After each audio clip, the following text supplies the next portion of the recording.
Well, we're picking it up today in Psalm 74, and today the psalmist finds the turning point. When life is despairing and broken and depressing and devastating, and you go to God and you lay it out before Him and you share with Him all the components, you say, God, would you step into this? Would you make your presence known in my perpetual desolation? God, would you move your right hand in my favor? I need to know you are active and present in this loss. Well, God can rearrange your thoughts when you and your perspective when you come to Him in that sense. And that's exactly what He does for this psalmist. We see it as the attitude begins to shift. And verse 12 is this kind of the end of all the processing of the emotions. You've been there probably where you're thinking through it, you're feeling it, you're emoting, you're working through it. And then you get to this point where you're just like, you can't do anything about it. You can't change it. You don't have control over it.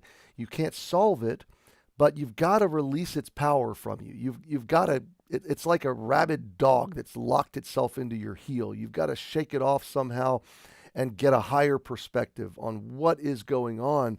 You've got to come to a reckoning moment where you kind of you make a declaration of your truth view and your reality. What will you hold on to now that you're in this circumstance? And that's kind of what happens with the psalmist in verse 12. For God is my king of old. Now remember, this is the same voice that 2 verses later was saying, how long and why?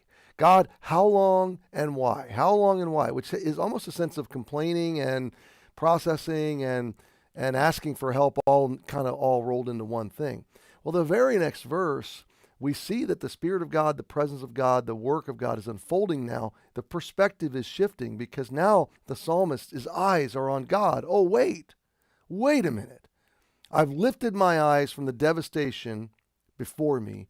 Now I'm looking higher and I'm thinking about God, and I'm reminded He is my king of old. Like He is the King of Kings, the Ancient of Days. Before any time began and after time is all complete and over, God is my king. So wait a minute. He's bigger than these circumstances. He's bigger than this sanctuary, this tabernacle, this temporary loss. He's bigger than this temporary pain or devastation. God is my king, and He's leading my life. He's active in my life. This doesn't defeat God. It doesn't need to defeat me. And what is God doing? Well, for God is my king of old, working salvation in the midst of the earth. And I want you to really think about this. I don't know what God is doing in my immediate circumstances, but I know what God is doing in big picture on earth. He is working salvation. He is, by nature, a redeemer. He is a reconciler and redeemer and repairer and restorer of broken things. And right now my life is a broken mess. So I don't know what it all means in the short term. I don't know why or how long, but I know this. God is my king. He is going to be my king through this. And whatever's happening right now is ultimately going to work out in His salvation plan. He is a redeemer. So I know the end of my story. I don't know how long. I don't know why in this moment, but I know ultimately it's going to end in salvation because God is working salvation throughout all the earth. My friend, this is a powerful moment in any struggle when you must come to it's surrender, it's trusting, it's resting, it is preaching truth to your soul, it is telling your emotions that they don't have control, it is to hijack the narrative back to, I guess, really retain the ownership of it from the emotions and the circumstances that have hijacked it. It is to anchor and embed your heart, your mind, your life, your will, your emotions, your psyche into the things that are the most true. And that is that God is king. He is a good king. He is a merciful and loving king.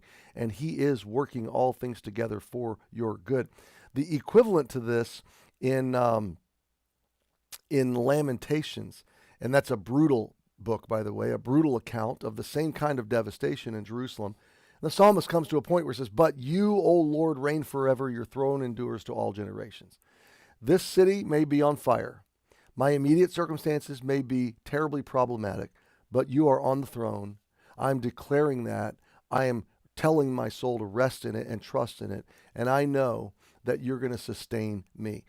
Earlier in the book of Lamentations, the brutal account of chapter 3 comes to the conclusion, similar conclusion, but your mercy is new every morning.